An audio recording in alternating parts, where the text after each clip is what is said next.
teman-teman, bantu channel ini berkembang ya, subscribe, dan jangan lupa klik like and share video ini. Terima kasih dan selamat mendengarkan.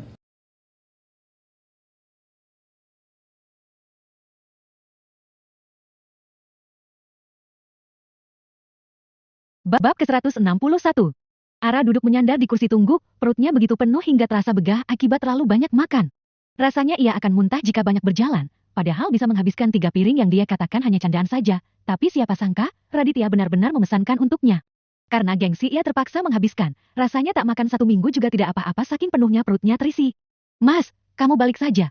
Biar aku yang jaga Brian di sini, kasihan Queen di rumah, ini malam pertama kalian, masa kamu di rumah sakit? Ucap Ara pada Azam yang masih menemaninya menunggui Brian. Dia merasa tak enak pada Nara. Padahal ini malam pertama mereka yang harusnya bahagia. Tetapi malah berakhir seperti ini. Ara menatap Brankar di depannya dengan ekspresi yang sulit dicerna oleh Azam. Wajahnya yang tegang dan khawatir mencerminkan kegelisahan hatinya. Hampir 3 jam lamanya Brian berada di ruang operasi, banyaknya tulang yang pecah dan bergeser membuat operasinya berlangsung lama. Para dokter dan perawat berlalu lalang dengan wajah serius, menambah kecemasan di hati Ara. Kini, Brian sudah berada di kamar perawatan setelah observasi. Suasana di ruangan itu terasa hening, hanya suara mesin monitor jantung yang terdengar. Ara duduk di samping tempat tidur Brian, memegang erat tangannya yang pucat. Azam berdiri di sebelah Ara, melihat adiknya yang tampak rapuh. Hanya tinggal Ara dan Azam saja sekarang, karena yang lainnya telah kembali pada kesibukan masing-masing. Azam menepuk bahu Ara dengan lembut, mencoba memberikan dukungan dan semangat. Namun Ara tetap terdiam, matanya berkaca-kaca, menahan tangis yang ingin pecah. Sabar ya, Dek. Insya Allah Brian akan cepat sembuh. Ucap Azam dengan suara lembut.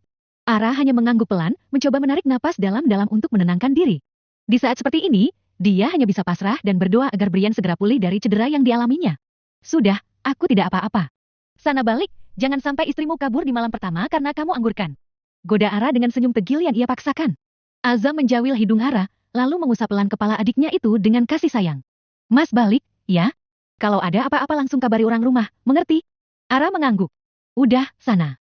Ara mendorong Azam agar lekas pergi. Setelah Azam pergi meninggalkan ruangan, Ara segera mengambil Al-Quran kecil yang selalu ia bawa kemanapun ia pergi. Ia duduk di sisi ranjang Brian yang terbaring lemah. Ara mulai membacakan surat Al-Kahfi dengan suara lembut dan merdu, berharap agar calon suaminya itu segera sembuh. Ara begitu husuk membaca ayat demi ayat, hingga ia tak menyadari bahwa air matanya mulai mengalir perlahan. Setiap kata yang keluar dari bibirnya seakan menjadi doa yang mengharap kesembuhan bagi Brian. Tangannya bergetar saat memegang Al-Quran tersebut, menunjukkan betapa kuatnya perasaan cemas dan harap yang ada dalam dirinya. Di sisi lain, Brian yang mendengarkan bacaan Ara perlahan merasa tenang. Detak jantungnya yang semula berdegup kencang mulai melambat, seiring dengan alunan merdu suara Ara. Ia mencoba untuk membuka matanya, meskipun hanya sebentar, dan menatap wajah Ara yang begitu tulus mendoakannya. Tak lama kemudian, selesai saudara membacakan surat Al-Kahfi. Ia menghela napas panjang, merasa lega dan berharap doa yang dipanjatkan melalui bacaan tersebut segera dikabulkan. Ia mengusap air mata yang masih mengalir, lalu menatap Brian dengan penuh kasih sayang. Aku percaya kamu akan segera sembuh, Bray. Bisik Ara dengan lembut, sambil menggenggam tangan Brian yang terasa lemas dan dingin. Aku akan selalu berdoa untukmu. Dalam hati kecilnya, Ara berjanji akan terus mendampingi Brian hingga akhirnya bisa kembali sehat dan berdiri tegak di sisinya. Kini, yang bisa ia lakukan hanyalah berdoa dan bersabar, serta menjaga kekuatan hati agar tak goyah dalam menghadapi cobaan yang sedang mereka jalani bersama. Azam baru saja sampai di rumah setelah melewati hari panjang dan melelahkan. Ia memutuskan untuk tidak langsung masuk ke kamarnya dan Nara, perempuan yang baru diperistrinya. Terlebih dulu, ia ingin merapikan diri di kamar tamu. Dengan hanya mengenakan jubah mandi, Azam berjalan pelan menuju kamar pengantin mereka. Begitu ia membuka pintu, matanya berbinar cerah ketika melihat sang istri tengah husuk melaksanakan sholat malam. Senyum kebahagiaan mereka di wajah Azam. Ia merasa sangat bersyukur memiliki istri yang soleha seperti Nara. Assalamualaikum. Ucap Azam pelan, hampir berbisik, tak ingin mengganggu konsentrasi Nara yang tengah beribadah. Namun, Nara tidak menyadari kehadiran Azam di kamar, karena ia membelakangi pintu. Azam memilih untuk duduk di sisi ranjang, menyaksikan Nara yang masih husuk dalam ibadahnya. Ia merasa tenang dan damai melihat pemandangan yang begitu indah ini. Hatinya semakin mencintai Nara, merasa takjub dan bangga memiliki istri sepertinya, wanita yang baru saja memeluk agama yang sama dengannya itu, begitu serius dalam menjalani ajarannya. Azam tersenyum hangat ketika Nara selesai di sudut terakhir, wanita itu menoleh dan melihat Azam. Ia sedikit terkejut, namun hanya sebentar, ia kembali menguasai diri, selesai berdoa. Nara merapikan mukena dan sajadah. Kamu baru datang? Tanyanya basa-basi. Sejujurnya saat ini Nara tengah gugup dan canggung. Seumur hidup, selain dengan papinya, tidak pernah ia berada dalam satu kamar dengan lelaki manapun. Azam mengangguk, ia menepuk kasur di sebelahnya, meminta Nara duduk. Tentu saja Azam tahu kalau Nara sedang malu dan grogi, menggoda istrinya itu menjadi sesuatu yang membuat dia terhibur, apalagi ketika melihat wajahnya pucat dan berkeringat. Ah, Aku siapin makan malam dulu, kamu pasti belum makan, kan? Nara berusaha kabur dari sana, tak sanggup rasanya menatap Azam lama-lama, jantungnya sudah berdebar semenjak tadi. Azam terkekeh, ia tak akan membiarkan semuanya terlewat begitu saja, sepanjang hari ini begitu melelahkan. Butuh asupan vitamin untuk mengembalikan semua energinya. Nara berbalik, namun tangannya tertahan. Dalam satu kali tarikan, tubuh mungilnya jatuh ke dalam pelukan Azam. Hampir saja Nara berteriak, untuk tangannya cepat membekap mulutnya, kalau tidak, sudah pasti orang di luar akan mendengarnya. Azam. Nara melototkan matanya. Bukannya takut, Azam malah gemas melihatnya dan semakin mempererat pelukan di pinggang Nara. Kamu tidak lapar? Tanya Nara dengan suara ragu, memberanikan diri menatap lelaki yang kini menjadi suaminya. Azam menggeleng, ia masih tersenyum menatap Nara dengan tatapan lembut dan dalam yang membuat hati Nara berdebar kencang. Nara mencoba mencari topik pembicaraan lain untuk mengurangi kecanggungan yang terasa. Emang kamu tidak lapar? Ulang Nara, berharap jawabannya berbeda. Namun, Azam kembali menggelang. Tatapannya semakin sayu, membuat jantung Nara seakan meloncat dari tempatnya. Mata Nara berkaca-kaca, merasa malu dan tidak tahu harus berbuat apa. Ditatap seperti itu, Nara ingin sekali menangis memanggil mertuanya meminta perlindungan. Sayang, lihat aku. Ucap Azam lembut, meraih dagu wanita itu hingga menatap ke arahnya. Nara menarik nafas dalam-dalam, mencoba menenangkan diri. Kamu cantik sekali. Puji Azam jujur. Saat ini Nara memakai gaun pendek selutut berwarna merah muda dengan lengan pendek. Nara tersipu malu mendengar pujian itu. Wajahnya memerah seakan-akan mengikuti warna gaun yang dikenakannya. Hanya beberapa detik, tatapan Nara berubah serius, matanya berapi-api saat teringat bagaimana nakalnya Azam si waktu sekolah dulu. Entah kenapa, melihat wajah Azam yang sekarang telah menjadi suaminya, hatinya merasa geli dan ingin sekali menggetok kepala Azam. Namun, ia menahan diri karena tahu itu bukanlah perilaku yang baik untuk seorang istri. Kenapa? Terpesona akan ketampanan suamimu. Azam tersenyum nakal, seakan tahu apa yang ada di benak Nara. Tiba-tiba, ia mencubit pelan pinggang Nara hingga wanita itu terpekik. Kenapa dicubit? Nara kesal. Ia memasang wajah cemberut sambil mengusap pinggangnya yang terasa perih. Azam terkekeh, lalu mendekap Nara dan menyembunyikan kepalanya di bahu istrinya itu. Maaf ya, sayang. Aku hanya ingin menggoda kamu sebentar. Bisik Azam sambil mengusap punggung Nara. Nara mengerucutkan bibirnya, seolah masih kesal. Namun, di dalam hatinya, ia merasa bahagia karena tahu bahwa kehidupan mereka sebagai suami istri akan dipenuhi dengan keceriaan dan kenakalan-kenakalan kecil yang akan selalu menghangatkan hati mereka berdua. Sayang. Suara Azam terdengar berat dan penuh keinginan.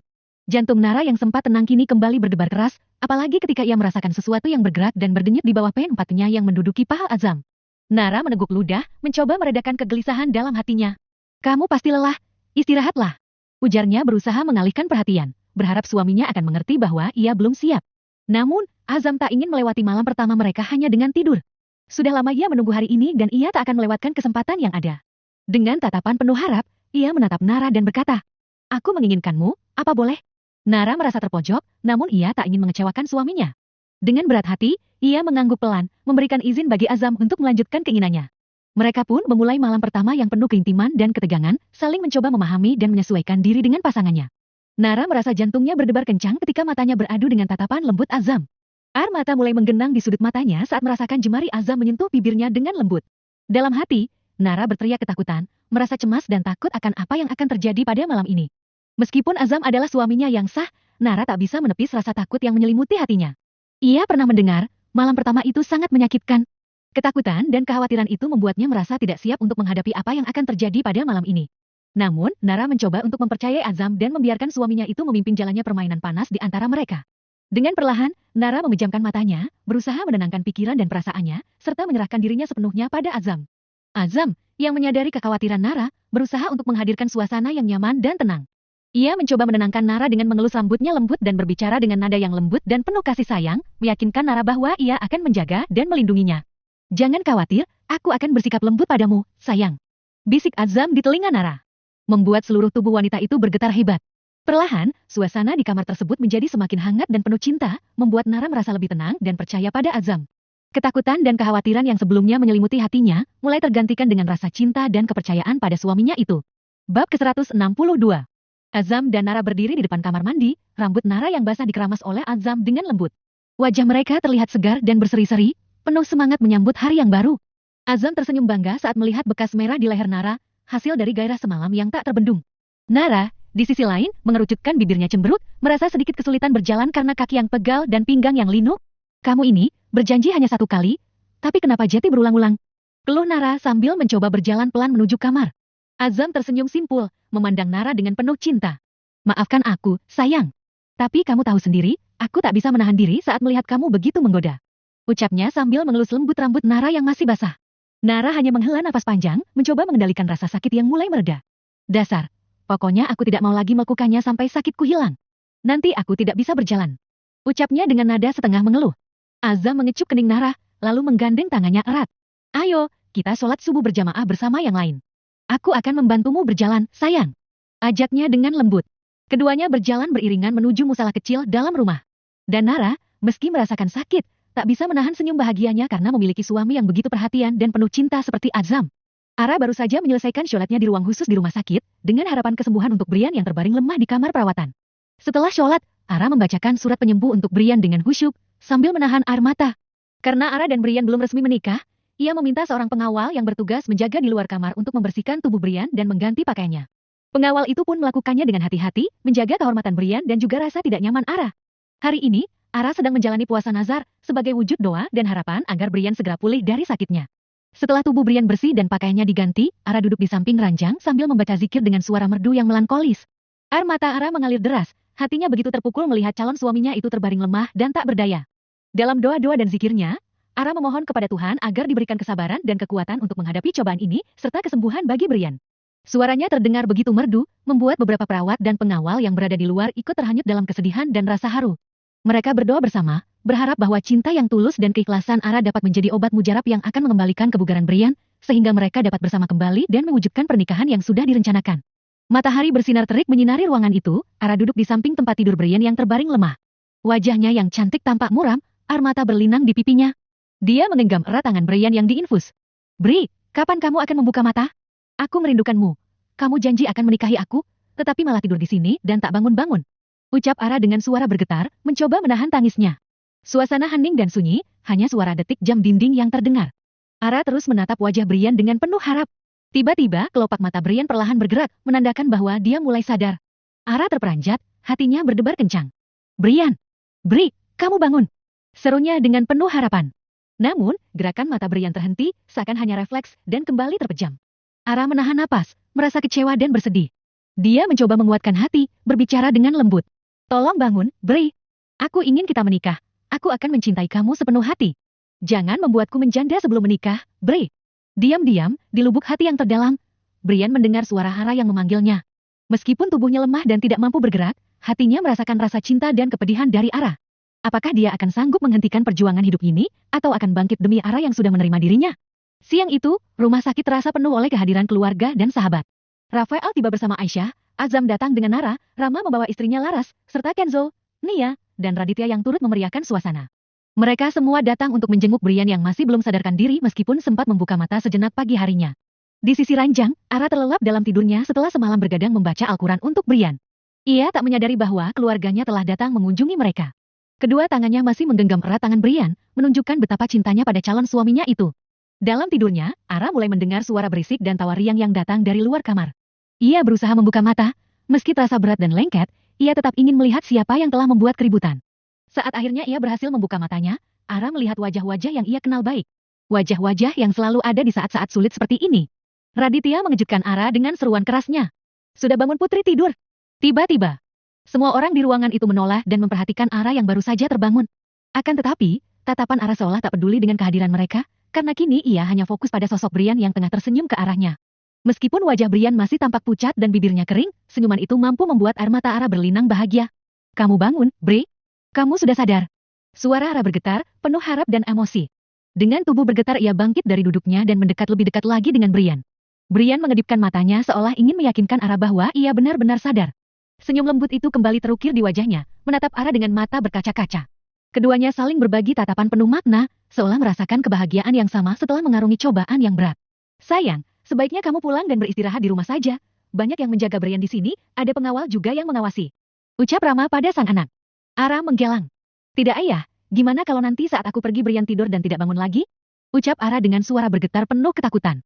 Brian yang masih terbaring lemah tertawa kecil hingga terbatuk. Gegas Ara mengambilkan air minum dan membantu Brian minum. Masa kritisnya sudah lewat, apalagi yang kamu takutkan? Doamu Allah kabulkan, Brian saat ini baik-baik saja. Ucap Rafael pada Ara dengan tangan di bahunya. Wajah Ara tampak lelah, kedua matanya bengkak akibat menangis dan semalaman tak tidur di sisi Brian. Nara mendekati Ara dan berkata, Pulanglah sebentar, ada aku dan masmu di sini, percayakan pada kami, oke? Nara memperlihatkan senyum lembutnya, mencoba meyakinkan Ara. Ayo, Om akan mengantarmu. Raditya berinisiatif menawarkan diri sambil berdiri dan mengulurkan tangannya kepada Ara. Namun semua lelaki dalam ruangan itu melototinya dengan tatapan tajam, membuat Raditya menarik kembali tangannya. Rama, kamu saja yang antar, sekalian bawa istrimu pulang. Ucap Rafael pada Rama sambil menepuk bahunya.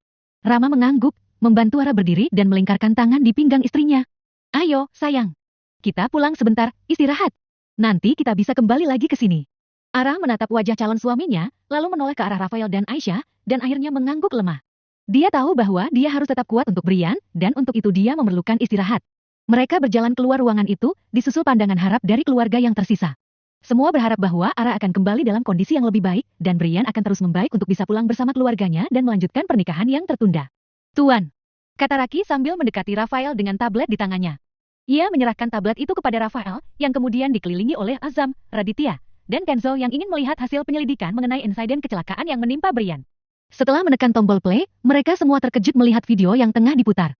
Tidak heran jika kondisi Brian sangat parah, mobilnya ternyata berguling dan terbalik beberapa kali sebelum akhirnya terhempas dan membentur pohon dengan keras. Rafael menatap Raki dengan ekspresi serius. Kamu sudah periksa siapa pemilik mobil kuning itu? Raki mengangguk mantap. Sudah, Tuan. Pemiliknya Nona Adiba, dia cucu Ustadz Safik. Kami sudah mengumpulkan informasi lebih lanjut tentang dia dan ternyata dia baru saja belajar menyetir, Tuan. Rafael menggenggam tablet itu erat, merasakan amarah bercampur dalam dadanya. Mereka harus segera mengungkap kebenaran di balik kecelakaan ini dan membawa pelaku yang bertanggung jawab ke pengadilan. Dad, apa yang harus kita lakukan? Tanya Azam pada Rafael dengan wajah bingung. Lapor ke pihak berwajib. Ucap Rafael dengan tegas dan ekspresi dingin yang tak bisa ditebak isi hatinya. Azam terkejut mendengar keputusan dadinya. Adiba merupakan cucu Ustadz Safik yang sangat dihormati oleh uminya. Azam merasa ragu. Tapi, Dad, dia cucu Ustadz Safik, terlebih dia seorang. Rafael memotong kalimat Azam. Kalau istrimu mendengar, dia akan mengira kamu membela gadis itu, dan jika adikmu tahu, dia pasti akan kecewa, karena kamu lebih memikirkan reputasi penjahat, dibanding nyawa calon suaminya sekaligus sahabatmu yang mungkin terancam. Azam menundukkan kepalanya, ia merasa malu telah melontarkan kalimat itu. Tanpa berpikir terlebih dulu, dampak dari ucapannya. Maaf, Dad. Aku tidak bermaksud begitu. Aku hanya khawatir, Umi merasa sedih. Dedi lebih mengenal Umimu dibanding siapapun termasuk kamu, anaknya. Dia pasti akan lebih sedih saat mendengar ucapan kamu tadi dibanding melaporkan gadis itu ke polisi. Azam, Umimu paling benci yang namanya pengkhianatan, jangan pernah sekali-kali kamu membuat celah, meski sedikit saja. Dedi sendiri yang akan mendisiplinkan kamu.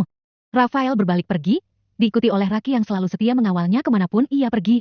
Sedangkan Azam, berdiri terpaku mendengar perkataan dadinya. Dia tidak pernah terpikir akan mengkhianati siapapun, apalagi istrinya, itu tidak mungkin. Akan tetapi, apa yang dadinya katakan tadi akan menjadi pengingat untuk dirinya sendiri. Raditya menepuk bahu Azam. Sudah, tidak usah terlalu dipikirkan. Sebaiknya kamu serahkan saja pada dadimu untuk mengurus hal ini. Itu istrimu sudah datang. Tunjuk Raditu dengan dagunya. Azam menoleh dan melihat Nara, Nia, dan uminya berjalan mendekat. Rasa bersalah seketika bergelayut di hatinya, bersyukur tadi ketiga wanita cantik itu pergi. Kalau saja masih di sini dan mendengar perkataannya, entah apa yang akan terjadi. Bab ke-163. Di dalam mobil yang melaju perlahan, Azam terdiam sambil memandangi jalan di depannya. Ekspresi wajahnya tampak murung, membuat Nara yang duduk di sebelahnya merasa khawatir. Dalam diam, Nara menyentuh tangan Azam yang berada di kemudi, membuat suaminya itu menoleh ke arahnya. Nara tersenyum manis dan berkata lembut. Apa yang mengganggu pikiranmu, sehingga kehadiranku tak cukup mengalihkan perhatianmu? Azam tersadar bahwa ia telah mengabaikan istrinya dan merasa bersalah. Ia menghela napas, kemudian menjawab dengan ragu. Sayang, maaf. Aku merasa sedikit bersalah. Azam berpikir apakah harus menceritakan kejadian di rumah sakit tadi atau tidak. Nara menatap Azam dengan penuh kehangatan. Jangan ragu untuk bercerita padaku, Azam. Apapun yang terjadi, kita akan menghadapinya bersama, kan? Ujarnya dengan penuh keyakinan. Mendengar perkataan Nara, Azam merasa lebih tenang dan memutuskan untuk menceritakan semuanya. Dengan ekspresi serius, Azam mulai bercerita tentang kejadian di rumah sakit yang membuatnya merasa bersalah. Nara mendengarkan dengan penuh perhatian, sesekali menggenggam tangan Azam untuk memberi dukungan. Setelah selesai bercerita, Azam merasa lega dan menoleh pada Nara menunggu tanggapan istrinya. Kalau tadi aku mendengarnya tanpa penjelasanmu saat ini, aku pasti akan berpikir seperti apa yang Dedi katakan. Di sini, dia memang salah. Jelas dia belum mahir menyetir. Kenapa masih nekat turun ke jalan? Selain membahayakan dirinya sendiri, dia juga mencelakai orang lain. Yang terparah dan tidak aku sangka, dia malah kabur. Bukannya membantu, sifat seperti ini masih saja membuat kamu ragu. Apa jangan-jangan? Cukup sampai di situ, sayang. Tidak ada jangan-jangan. Kamu wanita satu-satunya yang aku cintai, selain denganmu aku tidak menginginkan siapapun. Cepat Azam menjawab sebelum pemikiran istrinya melebar kemana-mana. Nara tersenyum dan tertawa kecil. Emang tadi aku bilang, apa? Mata Azam berbinar dengan cinta saat melihat senyuman istrinya itu. Mereka berdua melanjutkan perjalanan pulang sambil saling mengobrol dengan lebih hangat dan mesra. Tangannya mencari tangan Nara dan merapatkan jari-jari mereka, seolah menyampaikan janji tak terucapkan bahwa ia akan selalu setia pada wanita yang duduk di sebelahnya itu.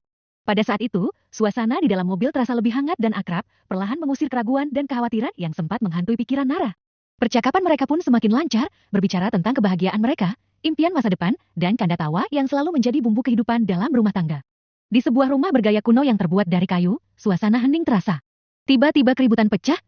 Dua orang polisi mendatangi rumah dengan halaman yang luas itu. Mereka berjalan dengan langkah pasti, mengejutkan penghuni rumah yang sedang duduk di gazebo. Ada apa ini, Pak? Tanya seorang lelaki paruh baya dengan janggut panjang yang sudah putih. Wajahnya tampak bingung, tak mengetahui apa yang sedang terjadi. Seorang polisi mengeluarkan surat perintah penangkapan dari tasnya, lalu menyerahkannya pada lelaki tersebut.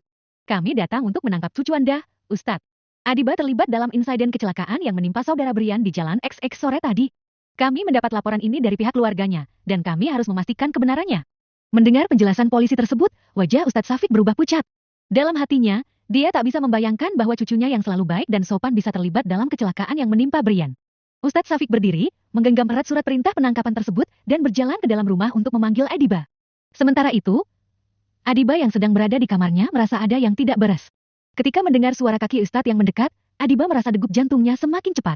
Begitu pintu terbuka, wajah Ustadz terlihat muram. Adiba, ada apa ini? Apakah kamu benar-benar terlibat dalam kecelakaan yang menimpa laki-laki yang bernama Brian? Tanya Ustadz Safik dengan suara yang bergetar. Adiba menatap matanya nanar, menahan tangis. Aku tidak sengaja, kakek. Aku tidak bermaksud mencelakainya. Ucapnya lirih. Ustadz Safik menghela napas panjang, kemudian mengajak Adiba keluar dari kamar untuk menghadapi kedua polisi yang menunggu di luar. Saat mereka berjalan keluar, Adiba merasa kakinya gemetar, takut akan konsekuensi yang akan dihadapinya. Di luar, Ustadz Safik menyerahkan Adiba pada polisi tersebut dengan berat hati, berharap keadilan akan ditegakkan dan kebenaran akan terungkap. Kakek, aku tidak mau, apa kakek tega? Cucu perempuan kakek satu-satunya masuk penjara. Kek, pasti Ara yang melaporkan aku. Kakek harus mendatangi rumah Umi Aisyah, reputasiku pasti hancur, kek. Adiba bersujud di hadapan kakeknya, Ustadz Safik, dengan wajah yang penuh kekhawatiran. Air matanya mengalir deras membasahi wajahnya yang pucat. Kakek, aku tidak mau, apa kakek tega? Cucu perempuan kakek satu-satunya masuk penjara. Kek, pasti Ara yang melaporkan aku. Kakek harus mendatangi rumah Umi Aisyah, reputasiku pasti akan hancur, kek. Ucap Adiba sambil memegang erat kedua kaki Ustadz Safik. Ustadz Safik yang mendengar ucapan Adiba, terkejut dan bingung. Tadi ini dia pikir memang keluarga Brian yang melaporkan kejahatan Adiba. Namun siapa sangka ternyata keluarga yang dikenal baik dan saleh seperti keluarga Aisyah malah menjadi pengadu. Wajah Ustadz Safik tampak muram, namun dia mencoba menenangkan cucunya yang menangis. Adiba, tenanglah. Kakek akan mencoba bicara dengan Aisyah. Tapi, kamu harus sadar bahwa apa yang kamu lakukan itu salah. Penyesalan tidak akan mengubah apa yang sudah terjadi. Adiba mengangguk, wajahnya penuh harap. Ia takut jika harus menghadapi kenyataan bahwa masa depannya akan hancur akibat perbuatannya. Terima kasih, Kek. Adiba akan berusaha menjadi lebih baik lagi. Adiba janji. Ustadz Safik menepuk pundak Adiba dengan lembut, memberikan semangat kepada cucunya yang sedang berada dalam kondisi yang sulit. Mereka berdua berdoa agar segala urusan bisa selesai dengan baik, dan agar Adiba bisa menghadapi konsekuensi dari perbuatannya dengan tabah dan ikhlas. Di ruang tamu rumah Rafael, suasana tegang menyelimuti setiap penghuni yang duduk di sofa mewah berwarna coklat. Raut wajah mereka tampak muram dan penuh kemarahan, mendengar kabar mengejutkan yang baru saja mereka dengar dari Rafael tentang kecelakaan yang menimpa Brian, calon suami Ara. Aisyah menatap suaminya dengan sedih dan kecewa, lalu berkata, Bang, aku tidak sangka, kalau Adiba seperti itu? Ucap Aisyah dengan nada kecewa. Rafael merasa iba melihat istrinya, lalu menggenggam tangan Aisyah untuk memberikan dukungan. Yang terlihat baik, belum tentu benar-benar baik. Begitupun sebaliknya. Sayang, setelah ini, kamu akan lebih terkejut lagi. Ucap Rafael dengan suara berat, membuat Aisyah semakin cemas dan penasaran. Rafael baru saja menyelesaikan kalimatnya ketika pintu rumah terbuka dengan cepat. Ustadz Safik tergesa-gesa masuk ke dalam rumah. Ucapan salamnya terdengar terburu-buru. Wajahnya tampak sedih dan kecewa. Aisyah, ada apa ini sebenarnya? Kenapa kamu tidak diskusikan dulu dengan saya? Langsung melapor polisi, kamu takkan Adiba adalah cucu saya satu-satunya. Ujar Ustadz Safik dengan nada berat. Tangannya mencengkeram erat jubahnya, mencerminkan kekecewaan yang mendalam. Ustadz, apa Anda tidak salah bicara? Ais adalah istriku, kalaupun ia harus berdiskusi dengan seseorang, akulah orangnya. Bukan Anda. Rafael mengangkat suaranya, mencoba menegaskan posisinya sebagai suami Aisyah. Ekspresi wajahnya menunjukkan kemarahan dan ejekan. Ustadz Safik menatap Rafael dengan pandangan yang hampa. Rasa sedih dan kecewa semakin terasa. Matanya berkaca-kaca, seolah ingin menangis. Saya hanya ingin menyelesaikan masalah ini dengan baik-baik, Rafael. Tidak perlu melibatkan polisi. Adiba adalah keluarga kita. Ucapnya dengan suara parau. Benarkah? Ara berdiri dan mendekati Ustadz Safik. Nak, kita bisa selesaikan secara kekeluargaan. Ucap Ustadz Safik dengan bijak, berusaha meredakan suasana yang memanas. Ara menatap tajam Ustadz Safik sebelum melontarkan pernyataan yang memotong kata-katanya. Secara kekeluargaan. Keluarga mana yang akan lari ketika membuat keluarganya yang lain kecelakaan, Ustadz? Keluarga mana yang tersenyum ketika tahu pernikahan saudaranya terancam batal akibat ulahnya? Keluarga mana yang ingin merusak rumah tangga saudaranya yang lain? Mata Ara berkaca-kaca. Ia mengepalkan tangannya kuat-kuat, menahan emosi yang meluap. Ustadz Safik yang terhormat, dari sudut pandang mana kita ini terlihat cocok menjadi keluarga. Lanjutnya dengan nada penuh penekanan. Pernyataan Ara membungkam mulut Ustadz Safik. Ia terdiam, menggigit bibir bawahnya seolah mencari kata-kata yang tepat untuk meresapi pernyataan tajam Ara. Wajahnya tampak sayu. Matanya menunduk. Ia menyadari betapa beratnya beban yang Ara pikul selama ini. Sementara itu, Ara masih berdiri tegak dengan tatapan tajam yang tak kunjung reda. Ia menanti jawaban dari Ustadz Safik, seolah menggali kebenaran yang selama ini tersembunyi di balik kepura-puraan keluarga yang tak harmonis. Ara dengan tegas menyatakan niatnya untuk pergi ke kantor polisi. Rasa penasarannya semakin menjadi jati, ingin melihat Adiba dan menanyakan apa motif di balik kejadian mengerikan yang menimpa calon suaminya, hingga pernikahan mereka harus tertunda. Ara tak bisa memahami apa dendam yang dimiliki Adiba hingga mampu melakukan hal yang kejam seperti itu. Azam, Nara, dan Hansa mengetahui keinginan Ara dan sepakat untuk menemani serta menjaga agar tak terjadi keributan. Mereka semua berangkat bersama menuju kantor polisi dengan penuh tekad dan rasa penasaran yang mendalam. Setibanya di kantor polisi, Ara merasakan jantungnya berdebar kencang. Namun, tekadnya untuk mengetahui kebenaran tidak surut sedikit pun. Azam, Nara, dan Hansa selalu berada di sisi Ara, menjaga dan memastikan ia tetap tenang. Ketika berhadapan dengan Adiba, Ara tidak bisa menahan amarahnya. Apa dendammu padaku, Adiba? Mengapa kamu melakukan ini? Kamu hari itu hari pernikahanku, mengapa kamu merusak hidup kami seperti ini? Teriak Ara. Tangisnya mulai pecah. Adiba yang duduk di kursi depannya hanya terdiam, menatap kosong ke arah Ara. Tak ada rasa penyesalan yang terpancar dari wajahnya, membuat Ara semakin marah dan bingung. Azam menggenggam tangan Ara, mencoba menenangkan adiknya. Tenang, Ara. Tidak peduli apapun motifnya, dia akan menerima apa yang seharusnya. Ucap Azam dengan lembut. Adiba terkejut, ia terisak-isak di depan Azam, menatap wajahnya dengan mata sembab dan penuh harap. Azam, kamu tidak mungkin tega melihat aku masuk penjara, kan? Kamu tahu sendiri aku tidak mungkin sengaja ingin mencelakai Brian. Azam, tolongin aku. Adiba berkata dengan nada mengibah, seolah berharap Azam akan menjadi penyelamatnya di saat yang sulit ini. Namun, alih-alih mendapatkan simpati dari Azam, Adiba malah melihat ekspresi wajah yang kaku dan tak bersimpati. Maaf, aku justru ragu, kamu sepertinya memang sengaja ingin mencelakai Brian. Jawab Azam dengan nada dingin yang membuat Adiba tercengang. Mata Adiba terbelalak, ia menggeleng tak percaya. Tidak, Azam. Orang lain boleh menuduhku, tapi kamu tidak. Kamu paling tahu betapa aku ingin menjaga hubungan kita dan tidak akan sengaja mencelakai keluarga kamu. Gumam Adiba, mencoba meyakinkan Azam sambil mendekat ingin memegang erat tangannya. Azam menarik tangannya perlahan dari jangkauan Adiba, membuat jarak antara mereka. Aku tidak bisa membantumu, Adiba. Kali ini kamu harus menanggung konsekuensi dari perbuatanmu sendiri. Ucap Azam, membuat Adiba menundukkan kepalanya dalam keputusasaan. Adiba merasa terpukul ketika Azam begitu tegas dalam perkataannya. Ia tak bisa menahan diri untuk tidak menatap Nara dengan penuh kebencian. Nara, wanita yang kini berdiri di samping lelaki yang dicintainya, adalah alasan mengapa Adiba tidak bisa bersama dengan Azam. Kamu bicara begitu pasti karena perempuan itu, kan? Adiba menuding Nara dengan suara bergetar. Kamu tidak benar-benar setega itu, Azam. Keluargamu orang baik, aku juga tahu kamu lelaki penyayang, kamu tidak mungkin. Perkataan Adiba terhenti ketika Azam dengan tiba-tiba mencium Nara di depan matanya. Ia merasa seolah hatinya diremukkan menjadi serpihan kecil. Wajah Adiba tampak pucat dan air matanya mulai menggenang di pelupuk mata. Ia tak bisa menyembunyikan perasaannya yang begitu terluka. Adiba tak menyangka Azam akan setega itu. Di depan semua orang, ia mencium Nara dengan begitu mesra. Meski mereka suami istri, tidakkah Azam menjaga sedikit saja perasaannya? Kamu jahat, Azam. Aku membencimu, aku sangat membencimu. Teriak Adiba. Azam tak memedulikan teriakan Adiba yang semakin keras, ia larut dalam ciuman lembut bersama istri tercintanya. Tangannya membelai kepala Nara lembut, mengeksplorasi setiap inci wajah yang begitu ia cintai. Ara dan Hansa yang menyaksikan adegan itu memilih untuk segera keluar dari ruangan, merasa tidak nyaman dengan situasi yang terjadi. Para polisi yang ada di dalam ruangan itu segera mengalihkan pandangan mereka ke arah lain, merasa tidak sopan untuk melihat adegan mesra tersebut. Nara mencoba memberontak, wajahnya memerah karena malu melakukan hal ini di depan banyak orang. Namun, Azam tampaknya tak ingin berakhir dengan cepat. Tangannya yang memegang erat pinggang Nara membuatnya sulit untuk melepaskan diri.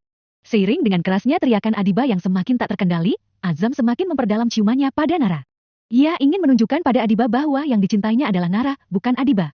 Adiba menangis histeris, tak sanggup menyaksikan pria yang dicintainya kini tengah mencintai wanita lain di depan matanya.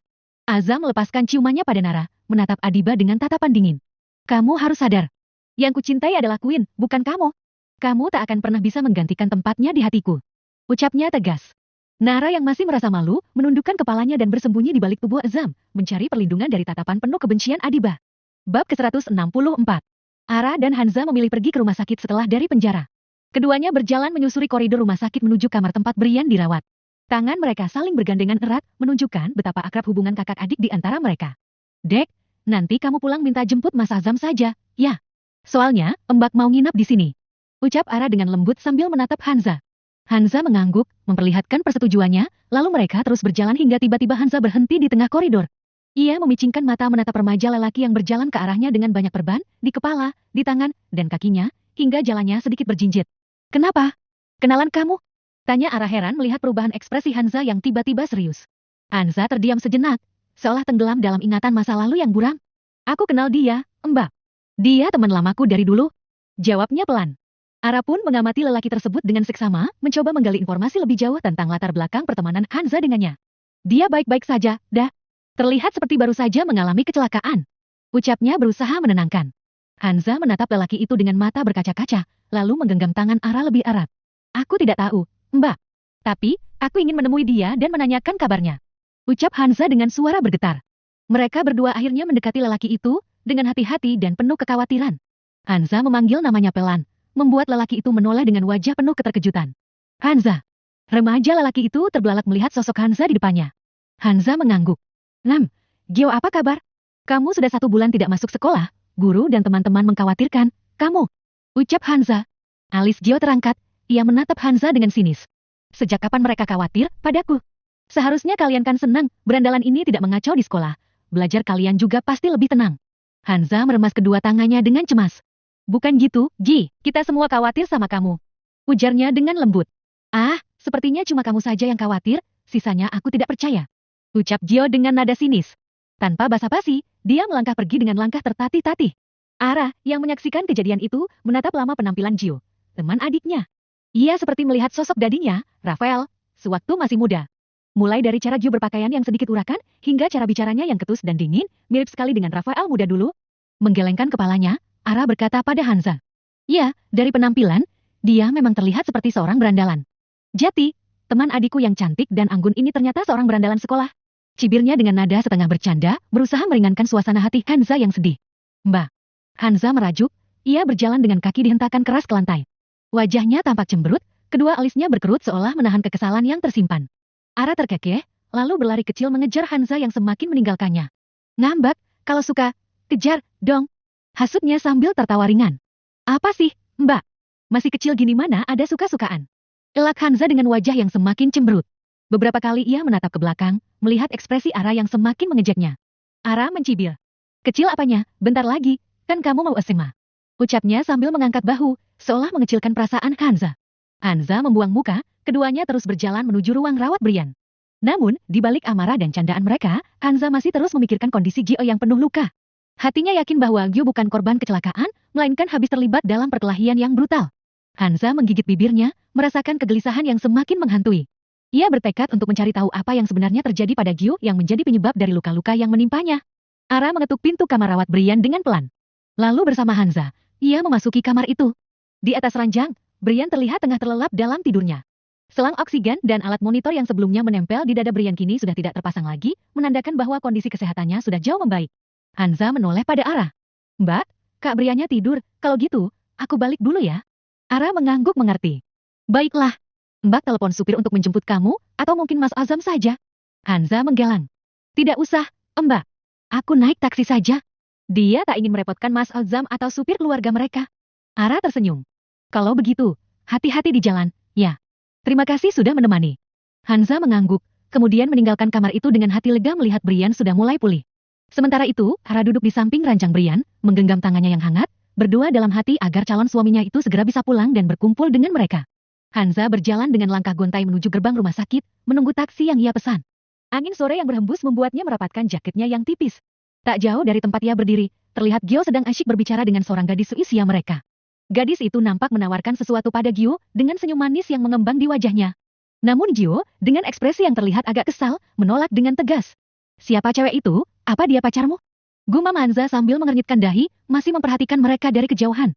Ia merasa ada sesuatu dengan interaksi mereka berdua. Bukan urusanku, lagian kenapa sih dia terus saja memusuhi aku, hanya karena aku menegur penampilannya. Gumam Hanza lagi, merasa kesal dengan perasaan cemburunya yang tiba-tiba muncul.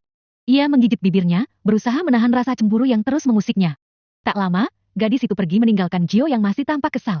Gio kemudian melirik ke arah Hanza yang masih berdiri di gerbang rumah sakit. Mata mereka bertemu, dan Hanza segera menundukkan pandangannya, berusaha menyembunyikan rasa cemburunya. Gio berjalan mendekati Hanza, langkah kakinya terhenti tepat di depan gadis itu. Dahi Gio mengerut, menatap Hanza dengan ekspresi bingung di wajahnya. Apa yang kamu lakukan di sini? Seorang ustadzah mengintip dan menguping pembicaraan orang lain. Tanya Gio dengan nada mencemooh. Hanza menelan ludah, berusaha meredam rasa kesal yang mulai merebak di dadanya. Tangannya bergerak menggenggam kerudungnya, mencoba menenangkan diri. Dasar pendendam, hanya satu kali teguran saja, kamu langsung memanggil aku ustadzah. Sama saja kamu meledek aku, tahu? Jawabnya pelan, masih menunduk. Gio tersenyum tipis, matanya menyiratkan rasa jengkel yang terpendam. Dengan gerakan lambat, ia menyibakkan rambutnya ke belakang, seolah mengejek Hanza yang tampak terpojok. Kalau begitu, Ustadzah yang mulia, apa yang seharusnya saya sebutkan padamu? Atau, apa yang harus saya lakukan agar kamu tidak merasa diledak? Ujarnya dengan nada sinis, sambil menatap Hanza yang terlihat semakin gelisah. Keduanya terlibat dalam pertengkaran kecil, saling melemparkan tatapan sinis dan kata-kata pedas, tanpa menyadari betapa situasi itu sangat mirip dengan pertengkaran sepasang kekasih. Hanza dan Gio yang masih asyik berdebat tentang sesuatu yang tidak begitu jelas, tiba-tiba sebuah motor berhenti tepat di hadapan mereka. Seorang pemuda turun dari motor tersebut, membuka kaca helmnya dan menampakkan wajahnya. Hanza terkejut, ternyata itu Hajun, anak lelaki Tante Nia dan Om Kenzou. Cah! Sapa Hajun sambil tersenyum. Ia mendekati Hanza dan melirik penampilan Gio dari atas hingga bawah dengan pandangan curiga. Kamu mau kemana? Tanyanya kepada Hanza. Aku habis menemani Mbak Ara menjenguk Kak Brian. Kak? Kakak sendiri mau kemana? Balas Hanza, mencoba mengalihkan perhatian dari Gio. Hajun menjawab. Kakak baru pulang dari rumah teman, kebetulan lewat sini dan melihat kamu. Ia kemudian menawarkan tumpangan pada Hanza. Mau kakak antar pulang? Hanza melirik ke arah Gio yang tampak tidak nyaman dengan kehadiran Hajun. Wajahnya terlihat bingung, seolah sedang mempertimbangkan apakah harus menerima tawaran Hajun atau tidak. Sementara itu, Gio berusaha menyembunyikan rasa canggungnya dengan memainkan ponselnya. Pada akhirnya, Hanza menggeleng dan menjawab.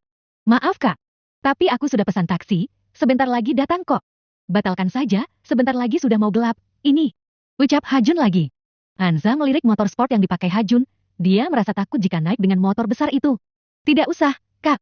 Lagian, aku tidak nyaman naik motor kakak yang gede. Oke, tapi... Hajun melirik Gio lagi, dari penampilannya, dia terlihat seperti anak-anak berandalan, ditambah tindikan di telinganya. Membuat Hajun khawatir meninggalkan Hanza. Tenang saja, kak. Dia teman sekolah aku, kok. Ujar Hanza seolah mengerti dengan pemikiran Hajun. Hajun mengangguk, barulah dia merasa sedikit tenang. Lagi pulang, pengawal Hanza pasti akan selalu siapa siaga. Baiklah, kakak pergi dulu. Hajun berpamitan pada Hanza, ketika ia menengok ke arah Gio. Lelaki itu masih sibuk dengan ponselnya seakan tak menganggap kehadirannya di sana. Setelah Hajun meninggalkan tempat itu, Hanza mengeluarkan ponselnya dan mulai memeriksa posisi taksi yang sudah dipesannya. Ia ingin segera pergi dari tempat itu sebelum hari semakin gelap.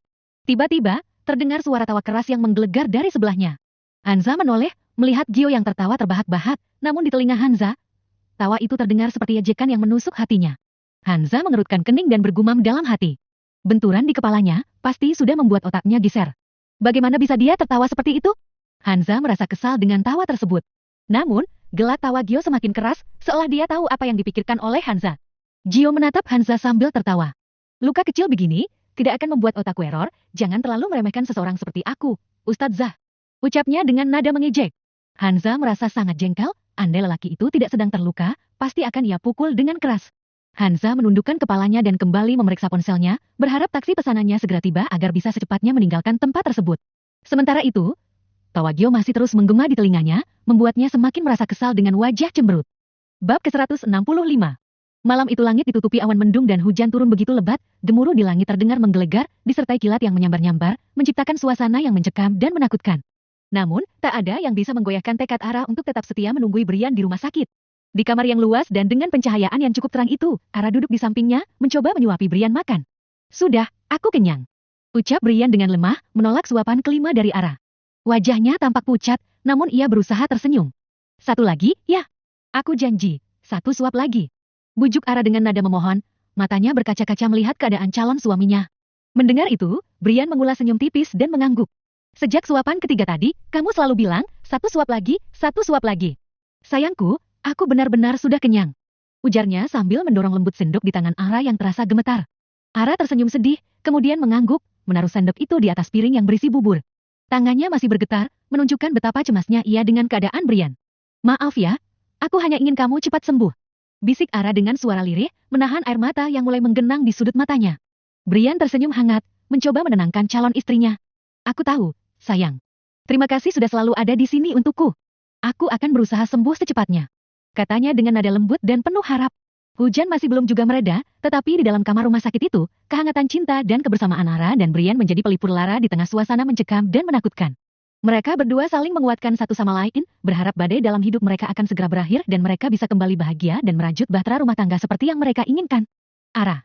Panggil Brian dengan suara lemah, seakan menahan rasa sakit yang tak terungkapkan. Ara menengok dan menjawab. Kenapa? Kamu butuh sesuatu? Ara segera menyimpan buku sketsanya di atas meja dan menghadap pada Brian. Kalau kakiku cacat, apa kamu masih mau menikah denganku? Tanya Brian dengan penuh kekhawatiran. Ara terkejut dengan pertanyaan yang tiba-tiba itu. Hatinya bergetar, dan rasa sedih mulai menyeruak. Bri, apa kamu berubah pikiran? Apa kamu akan membatalkan pernikahan kita? Ujar Ara dengan suara yang bergetar. Mata Ara berkaca-kaca, siap melepaskan air mata yang menumpuk. Melihat ini, Brian merasa bersalah. Ia tak bermaksud menyakiti perasaan Ara. Tidak, aku menginginkanmu. Ucap Brian, berusaha menenangkan Ara. Aku hanya ingin tahu, apakah kamu akan tetap menerimaku, meski aku cacat? Ara memahami kekhawatiran Brian dan menggenggam tangannya erat. Tentu saja, Bri. Cinta kita tidak akan tergantung pada fisik semata.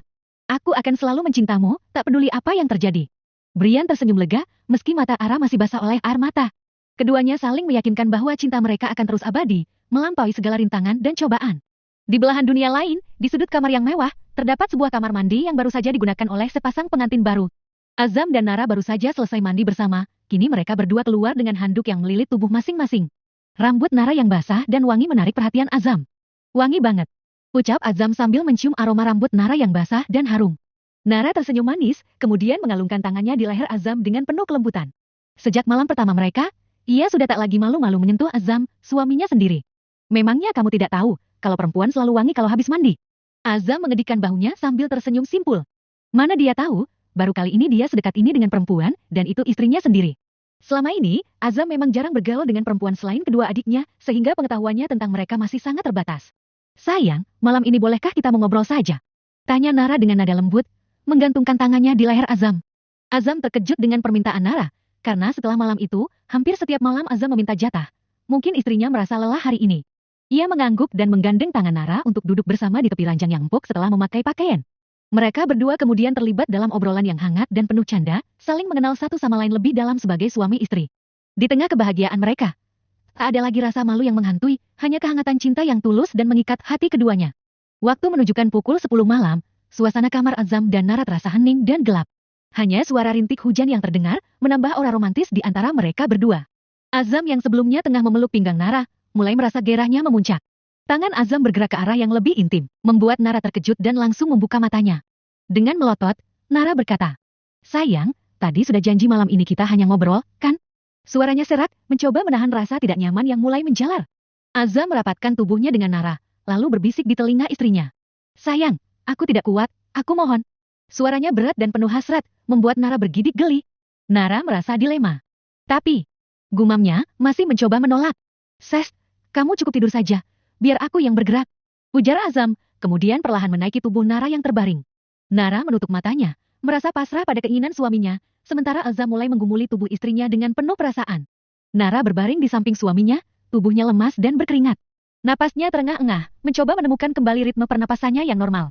Dia tidak pernah menyangka bahwa Azam memiliki gairah yang begitu besar dan melelahkan seperti ini. "Sayang, bolehkah kita melakukannya sekali lagi?" Pinta Azam dengan mata berbinar, seolah-olah tak terpengaruh oleh aktivitas intens yang baru saja mereka lakukan. Nara merasakan wajahnya memerah, tidak percaya bahwa suaminya masih ingin melanjutkan. Mata Nara membelalak lebar, dan dengan sekuat tenaga ia berteriak. Umi, tolongin Nara, Umi." Suara Nara terdengar serak dan lucu, campuran antara kelelahan dan keputusasaan. Azam, yang mendengar teriakan Nara, tidak bisa menahan tawa. Ia memeluk tubuh istrinya yang terbalut selimut, berusaha menenangkan Nara yang tampak begitu lelah. Oke. Maaf, kamu pasti lelah. Maaf ya sayang, kata Azam sambil mencium kening Nara dengan penuh kasih sayang. Nara merasa lega, ia membalas pelukan Azam dan mencoba mengatur napasnya. Meski kelelahan, ia tahu bahwa ini semua adalah bagian dari kehidupan baru mereka sebagai pasangan suami istri. Mereka masih harus belajar banyak tentang satu sama lain, termasuk batasan dan kemampuan masing-masing. Namun, untuk saat ini, yang terpenting bagi Nara adalah istirahat dan merasakan kehangatan pelukan Azam yang membuatnya merasa sangat nyaman. Di kamar pasangan pengantin lama yang sudah paruh baya, suasana berbeda dengan kehangatan dan keromantisan yang terjadi di kamar Azam. Di sana, terjadi perdebatan kecil antara Aisyah dan Rafael, pasangan yang mungkin sebentar lagi akan menjadi kakek nenek. Malu, abang. Masa anakmu sedang bergituan dengan istrinya, kita juga ikutan, sih. Tolak Aisyah, sambil memegang erat resleting gamisnya yang siap ditarik oleh Rafael. Rafael mengernyitkan dahinya, tidak mengerti kenapa istrinya menolak kehangatan yang ia berikan. Tahu dari mana kamu kalau mereka sekarang sedang begituan? Aisyah menatap Rafael dengan tajam. Karena kamu ayahnya, tentu saja aku tahu. Ucapnya sambil menahan tangan suaminya yang ingin membuka resleting gamisnya lagi. Rafael tersenyum tipis. Mereka di kamar mereka, kita juga di kamar kita sendiri. Bukankah ini wajar sebagai suami istri? Aisyah menghela napas. Memang benar, tapi kita harus menghormati anak kita yang baru saja menikah, abang. Bukankah kita pernah merasakan bagaimana rasanya baru menikah dulu? Rafael menghela napas, mengerti maksud istrinya. Ia melepas pegangan tangannya dari resleting gamis Aisyah. Sepertinya kamu tidak ingat bagaimana kita pertama kali setelah menikah. Aisyah tersenyum geli, tentu saja ia ingat semuanya. Tentu saja ingat, abangku, maksud aku itu setelah kita melewati malam pertama. Ia mencium pipi suaminya dan keduanya pun beristirahat di pelukan hangat masing-masing, mengingat kembali masa-masa indah saat mereka baru menikah dulu, dan merenung tentang kebahagiaan anak mereka yang baru saja memulai kehidupan baru bersama pasangannya. Namun seperti yang dikatakan Aisyah, sifat anak tak jauh berbeda dari ayahnya. Dalam tidurnya yang lelap, satu persatu pakaiannya terlepas, hingga hawa dingin menusuk ke tulangnya. Ketika Aisyah membuka mata, suaminya telah bersiap di atas tubuhnya. Sayang, hujan ini bikin udara dingin, aku tahu kamu pasti kedinginan. Ucap Rafael dengan senyuman lisiknya. Maka dari itu, kita perlu berolahraga malam ini. Aku akan mengajakmu menunggang kuda. Aisyah menghela nafas panjang, pasrah akan situasi yang ada. Sudah seperti ini, apa boleh buat? Sentuhan tangan kekar suaminya pada pinggangnya membuat Aisyah merasa kehilangan pilihan untuk menolak. Wajah Rafael yang menunjukkan hasrat dan gairah, semakin membuat Aisyah merasa tak berdaya. Namun, di balik perasaan pasrah tersebut, Aisyah mencoba untuk menguatkan diri dan menghadapi situasi ini. Di tengah kegelapan malam dan suara hujan yang mengguyur, Aisyah menerima perlakuan lembut dari sang suami. Masih sama seperti dulu, kenyamanan dirinya selalu jadi yang utama bagi Rafael. Barulah setelah istrinya merasa puas, dia akan menggempurnya lagi mencari kepuasaannya sendiri.